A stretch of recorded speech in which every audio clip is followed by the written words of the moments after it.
E o cenário é sombrio. Nós estamos testemunhando aquilo que alguns pensadores classificam de impasse civilizatório. Nós estamos realizando escolhas no dia a dia enquanto civilização que estão depredando numa escala jamais vista um planeta onde os recursos são finitos. É a falta de cuidado consigo mesmo, a falta de cuidado para com o próximo, com o outro, e a falta de cuidado para com o meio ambiente. Nós nos violentamos quando não somos honestos com o nosso pensamento e as nossas emoções. Nós violentamos o outro quando deixamos de prestar atenção naquilo que é direito do outro. E nós sofremos quando percebemos que o espaço à nossa volta é um espaço que se torna desconfortável e hostil, porque nós deixamos aquilo ao Deus dará.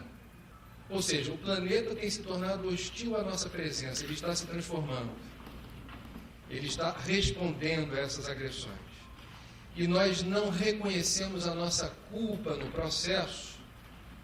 Eu acho que estamos, portanto, reforçando uma alienação que não convém no meio educacional. A gente tem um Dia Mundial da Água, mas a gente não sabe quanto custa a água, não sabe de onde vem, não sabe o quanto, exponencialmente, na linha de tempo, aumenta o custo e aumenta o risco de um colapso no abastecimento.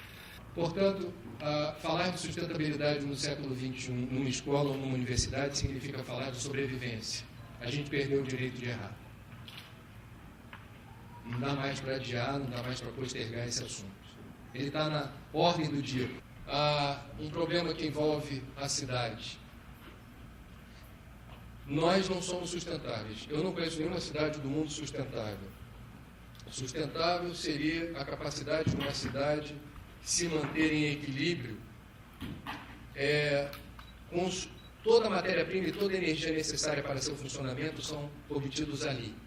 O Rio de Janeiro não depende de si para existir. Ele é um dreno de matéria-prima e energia. Peguem apenas o exemplo do Rio de Janeiro. Nosso lixo vai para Caxias. Nossa água é enteropédica, lá para o lado do Bandu. Nosso esgoto vai para os emissários. Está lá o teu porteiro, ó. Eu já passei por esse desprazer. Sábado é dia de feira na General Glicério, é dia de todos os porteiros dos prédios lavarem as calçadas. O porteiro, entretido, com a mangueira, perseguindo de lá para cá. Uma folha de amendoeira, 50 metros de calçada, e ele se deliciando dizendo, te peguei. Alienação, desinformação, ignorância, tudo junto. E uma água clorada, fluoretada, inodora, transparente, água da SEDAI, eu já fui lá, já vi, sei quanto custa, tudo. Como é ruim ser bem informado. Isso é verdade. O fato de não ser confortável não significa que não seja o caminho do bem, o caminho certo, o caminho ético. Esse é o ponto. James Lovelock, Fritjof Capra, Leonardo Boff, Edgar Morin, são pessoas que estão denunciando com muita clareza o fato da gente não adotar no dia a dia como ferramenta de percepção da realidade a visão sistêmica. O que é a visão sistêmica? Nós somos feitos rigorosamente dos mesmos elementos constitutivos do planeta. Portanto, o que acontece do lado de fora acontece dentro. Isso não é mística, isso é ciência. Do pó viestes para o pó voltareis não é retórica bíblica, não é poesia do Velho Testamento. É um fato científico. Se fosse possível, nesse momento, pedir ajuda aos cientistas da PUC para retirar um pequeno pedacinho de pele de cada um de vocês e analisar num belo microscópio atômico e ver de que é feita a sua pele. É feita de pó de estrela. Qual é o coeficiente de minério que jaz nas profundezas do solo e que você transporta nas veias? Ferro, sódio, potássio, manganês, zinco, em proporções adequadas, porque se não estiver na proporção adequada, não teremos saúde. Nós somos feitos de terra. E não apenas de terra, somos feitos igualmente de outro elemento precioso, homenageado ontem, água, e caprichosamente na mesma proporção em que ela se resolve na superfície da Terra, 70%. Ela está presente no nosso corpo, ela vitaliza, ela envolve o feto, nós vertemos lágrimas de alegria ou de tristeza que tem o sabor dos oceanos. Se somos conduzidos a um hospital numa situação de emergência, primeiro procedimento, bota no soro água salgada, é o elemento fundamental à vida.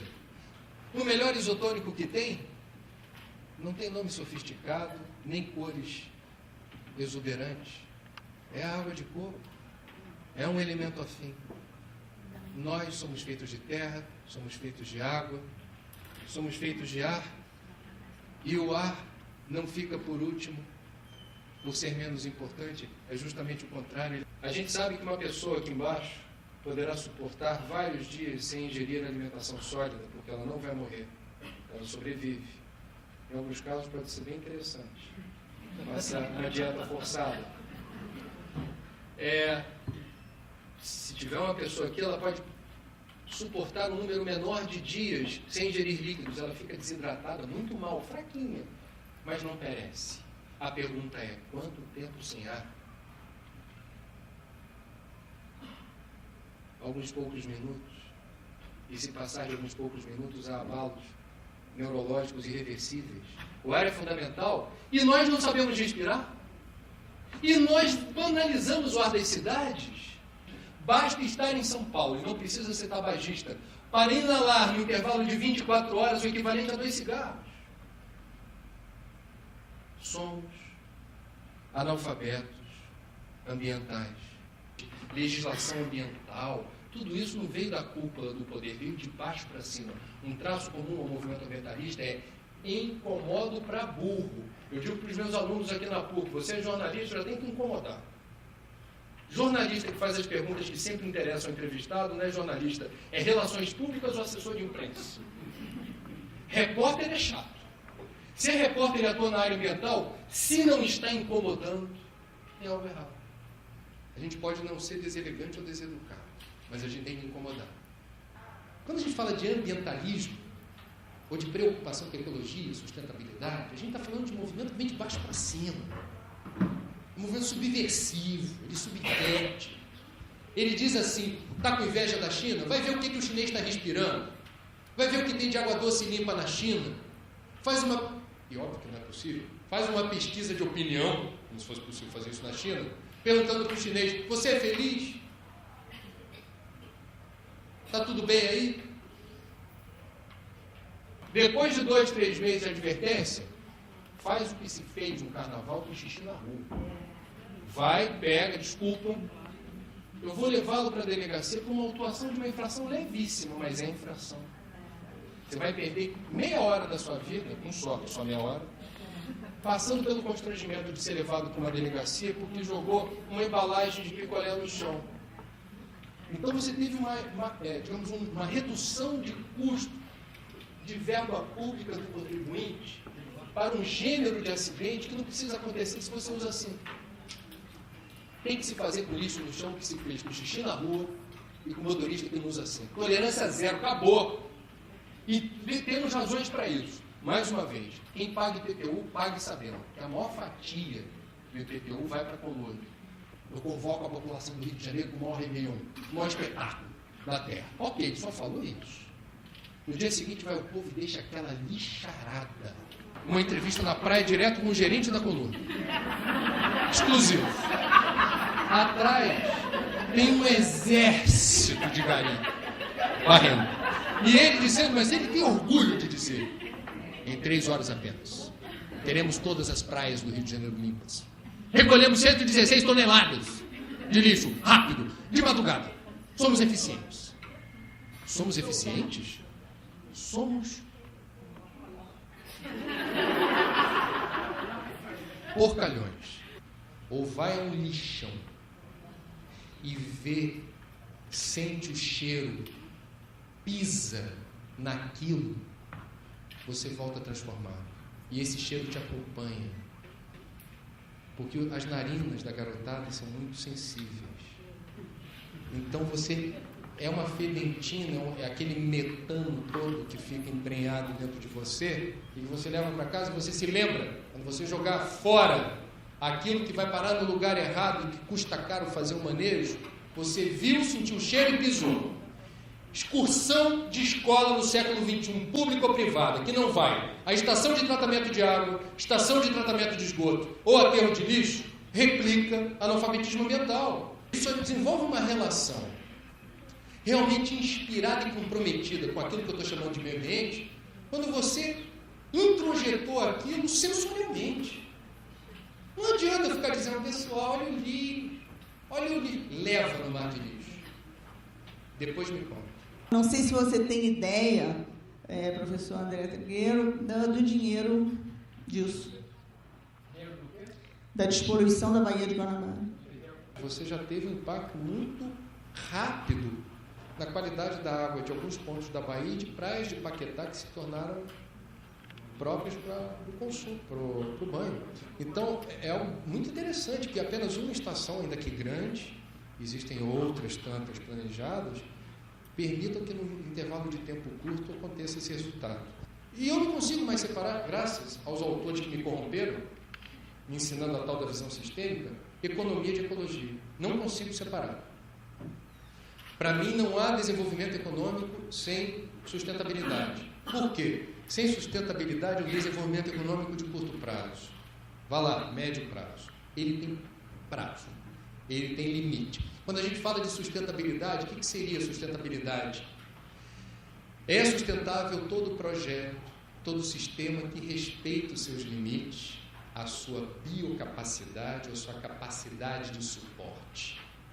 Política fiscal, só agora o ministro da Fazenda resolveu pensar IPI verde. Eu vou reduzir IPI. Selo Procel, letra A, vai pagar menos imposto. É justo. Não está sobrando energia no Brasil. A gente está construindo Belo Monte, no Alto Xingu, um impacto medonho. 100 mil pessoas vão ter que se mudar para aquela região, Júlio, para construir. E o governo não sabe para onde vão depois.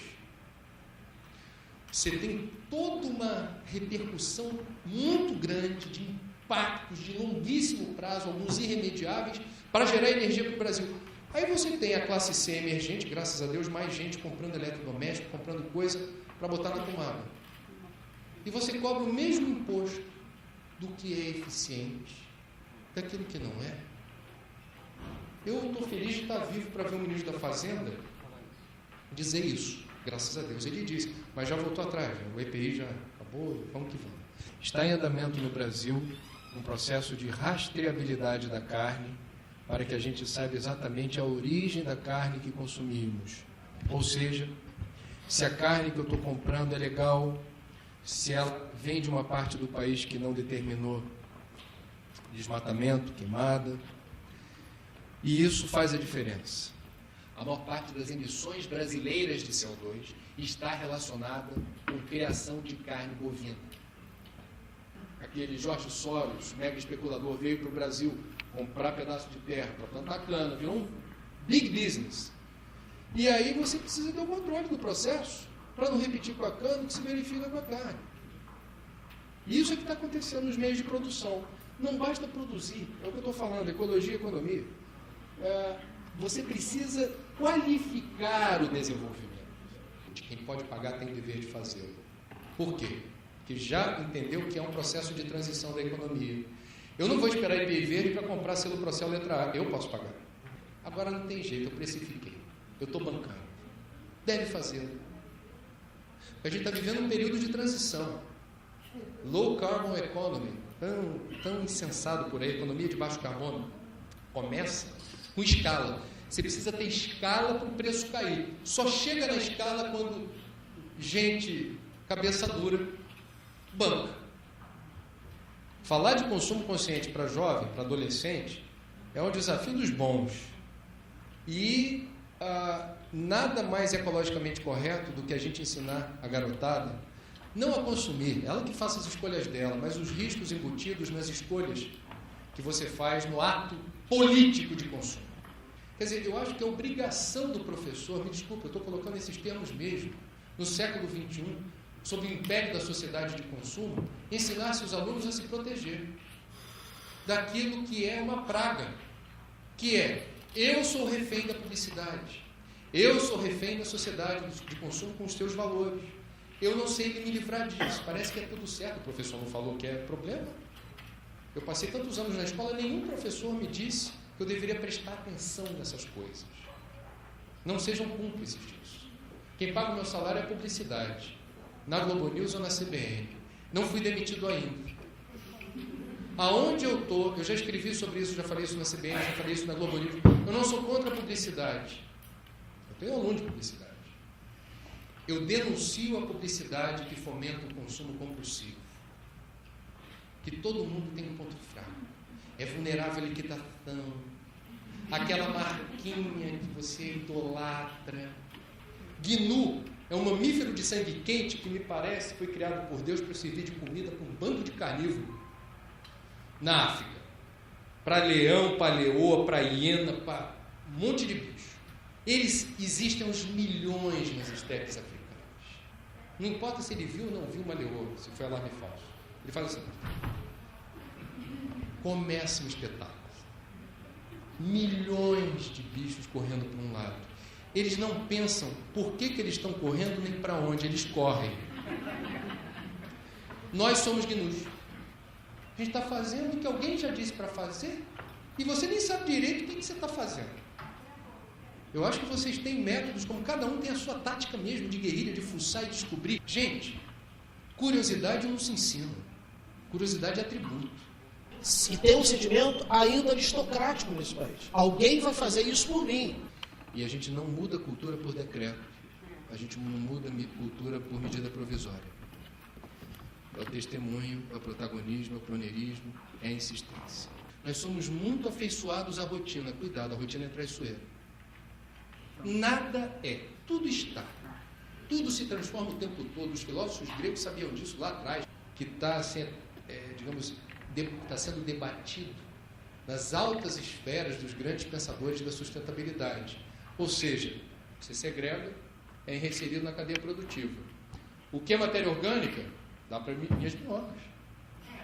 Ou coloca na compostagem. A gente fez uma reportagem essa semana passada foi ao ar, na Câmara dos Deputados, sobre o projeto Ecocâmara. Eu falei, gente, quem diria? Câmara dos Deputados é motivo de orgulho para o ambientalista. Por quê? 14 toneladas por mês de café. Borra. O que eles fazem? A borra entra na compostagem e o saquinho de café vira o envoltório da muda, do torrão de mudas de árvore que são plantados por lá. Em cada andar da Câmara, porque tem aquele prédio, você tinha garrafinha plástica a granel na geladeira, todo dia que tinha que encher uma geladeira com essa garrafinha para distribuir para funcionários e visitantes. Aboliram, colocaram filtro e caneca para todo mundo. Não tem informação se houve subtração de caneca. Em se tratando desse lugar, creio que algo de errado possa ter acontecido. O fato é que é uma iniciativa, perceba a sutileza, isso não veio de cima para baixo. Foi um grupo de servidores que emplacou esse projeto, é premiado. Economia e ecologia. O tempo todo a gente está falando, o ganho ambiental é o ganho econômico. A ecologia não é contra o crescimento nem o desenvolvimento, ela qualifica o modelo que foi descrito na Rio 92 há 18 anos atrás nessa cidade, ao final do encontro da ONU. Conferência Internacional da ONU sobre Meio Ambiente e Desenvolvimento, o maior encontro da história até então. Como é que eles classificaram o modelo de desenvolvimento há 18 anos atrás? Ecologicamente predatório, socialmente perverso e politicamente injusto. Que daqui a 20 anos a gente possa ajudar a redigir um novo conceito de um modelo de desenvolvimento que emerge de baixo para cima, com o protagonismo de vocês, que precipitadamente podem ser entendidos como uma minoria nessa classe professoral ou de educadores, mas orgulhem-se de ser minoria. São as minorias que promovem as grandes mudanças na história da humanidade. Então, Eventualmente, a porta não está aberta para certas experiências. Eventualmente, não há ressonância em certos projetos ou propostas. E aí, o que vocês fazem?